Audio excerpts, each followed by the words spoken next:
Doctor అను ఇంకొకటి నాకు పర్సనల్గా నేను ఎప్పుడు ఫేస్ చేసే ప్రాబ్లం ఏంటంటే డబుల్ చిన్. నేను ఫుడ్ స్మెల్ చేసినా నాకు డబుల్ చిన్ వచ్చేస్తుందేమో అన్న feeling.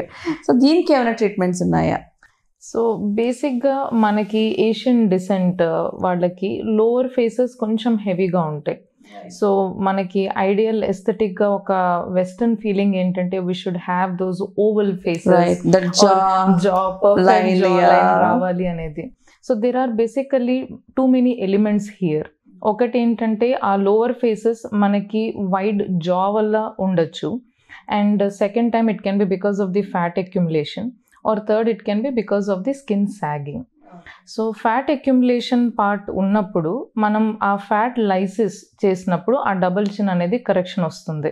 ఇన్వేసివ్లో it is an invasive procedure. Non ఇన్వేసివ్గా మనం ఈవెన్ త్రూ క్రయోలైపో లాగా కూడా చేయొచ్చు. అంటే అదేంటంటే కూల్ స్కల్ప్టింగ్ అని వింటున్నాం కదా ఇప్పుడు, we're freezing the fat.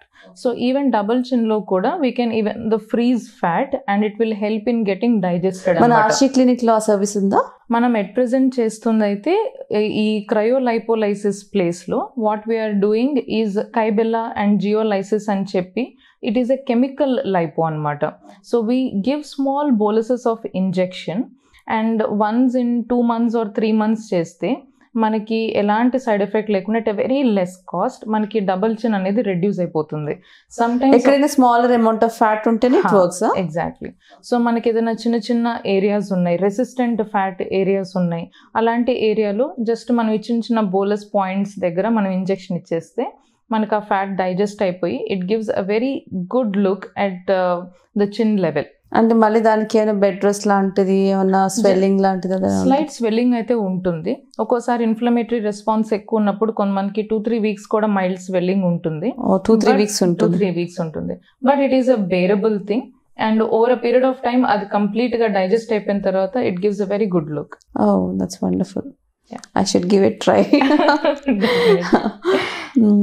So ఫైనల్గాను ఏ ట్రీట్మెంట్స్ ఏ ఏజ్ వాళ్ళు తీసుకోవచ్చు advisable? Like so in case మనం 20s to 30s ఏజ్ గ్రూప్లో తీసుకుంటే కామన్గా నా ప్రాక్టీస్లో నేను చూసేది ఏంటంటే tear trough is the most common thing. Tear trough is the deep under eye.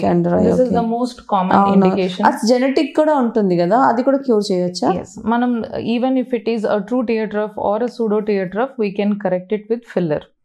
So that is the first indication where a lot of people come into picture, and then there will be very few people in 20s to 30s వాళ్ళకి forehead wrinkles ఉంటాయి, వాళ్ళకి రిపీటెడ్గా ఈ moment చేసే అలవాటు ఉంటుంది. So ఆ forehead రింకిల్స్కి మనం మినిమల్ అమౌంట్ ఆఫ్ బొటాక్స్తో కరెక్షన్ ఇవ్వచ్చు. 30s to 40s age group ఏదైతే ఉంటుందో అక్కడ కామన్గా వచ్చేది wrinkles and open pores, minimal sagging ఉంటుంది.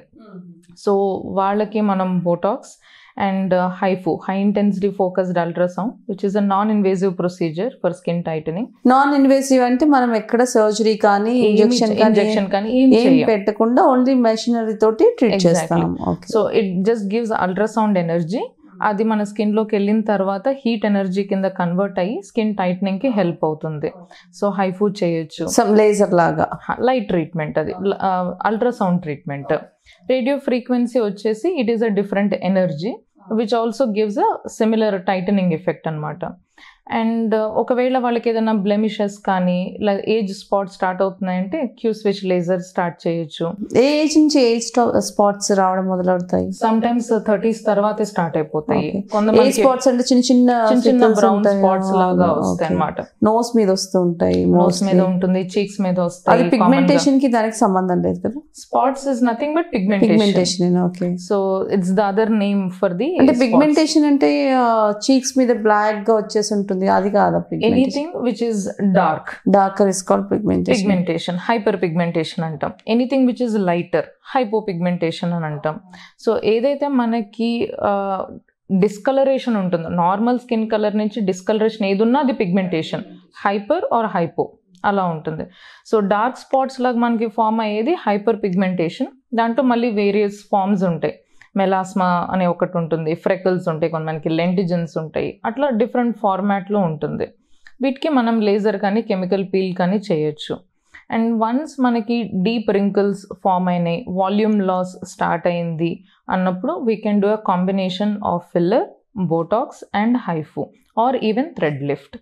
So in this way, based on the age group we are targeting and indication we are doing, we can combine different modalities, different treatments ni combine chesi we can get the desired result. Oh, very informative.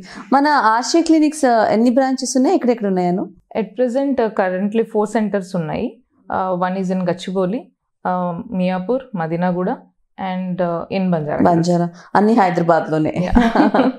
Very informative. And నేను been to ఆశీ clinic and నాకు చాలా నచ్చింది ఆ treatments అని. నాకు హెయిర్కి వచ్చాను.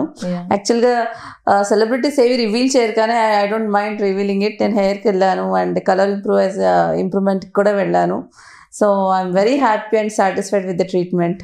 Thank you so much Anu, very informative.